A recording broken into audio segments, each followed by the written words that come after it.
Assalamualaikum warahmatullahi wabarakatuh. Hai adik-adik semua, tetap sehat dan semangat belajar kan di masa pandemi COVID ini. Kali ini bersama saya Miss YMD Yulaika Mawardani. Adik-adik yang luar biasa, tahukah kalian kalau beberapa waktu ini sedang trending aktivitas goes? Goes adalah kegiatan bersepeda santai di luar rumah. Bersepeda adalah salah satu jenis kegiatan bergerak. Sebenarnya, apa sih definisi dari bergerak itu? Hari ini kita akan belajar materi gerak pada benda.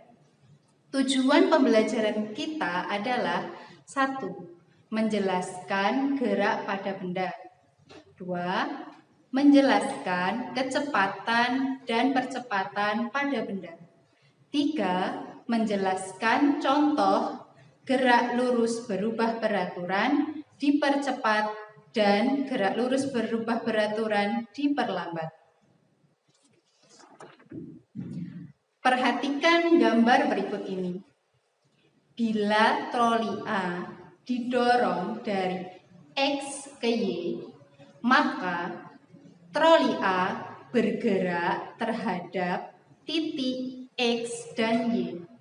Mengapa?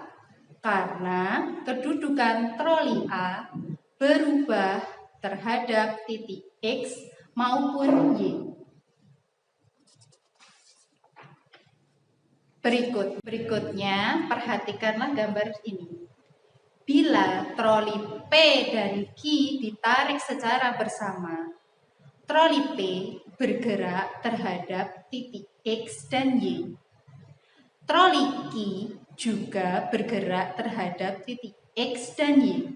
Tetapi troli P tidak bergerak terhadap troli Q karena kedudukan kedua troli tersebut tidak berubah alias tetap. Dari dua gambar tersebut dapat kita ambil kesimpulan, yaitu suatu benda dikatakan bergerak apabila 1. Benda dikatakan bergerak bila kedudukannya berubah terhadap benda lain yang menjadi titik acuan atau patokan.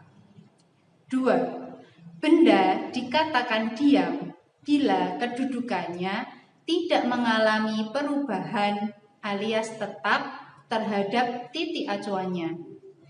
3. Gerak mempunyai pengertian relatif, sebab benda dikatakan diam atau bergerak ditinjau terhadap benda lain yang dipakai sebagai titik acuan. Gerak menurut lintasannya dibagi menjadi 3. Gerak lurus, gerak parabola, dan gerak melingkar.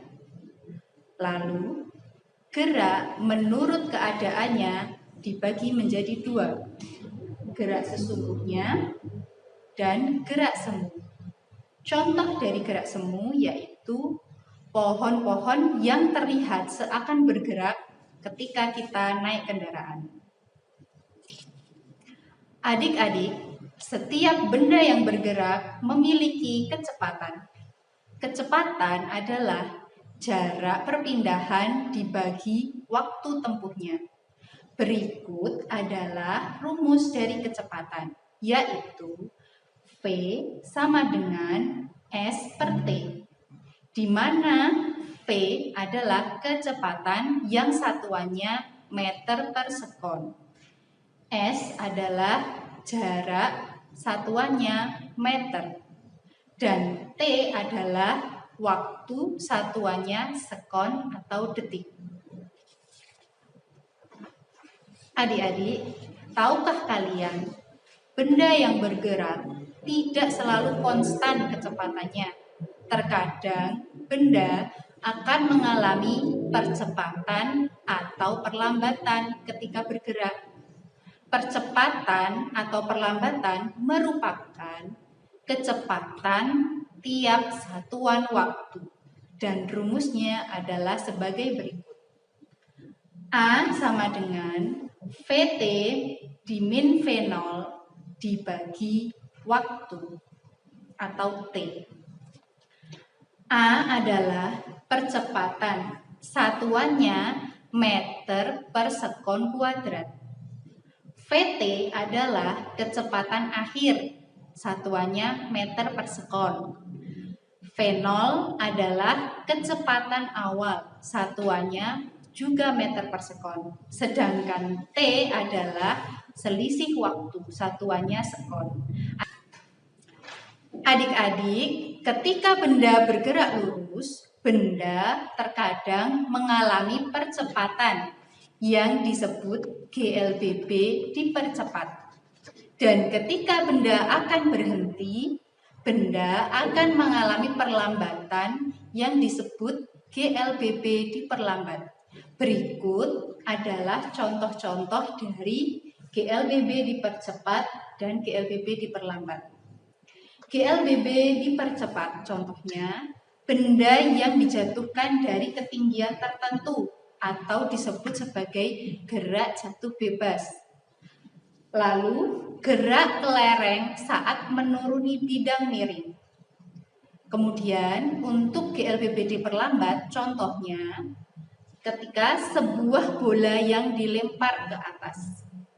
Yang kedua, mobil yang naik di tanjakan jalan. Lalu yang ketiga, sepeda motor yang bergerak kemudian direm sampai berhenti. Demikianlah pembelajaran kita tentang gerak pada benda.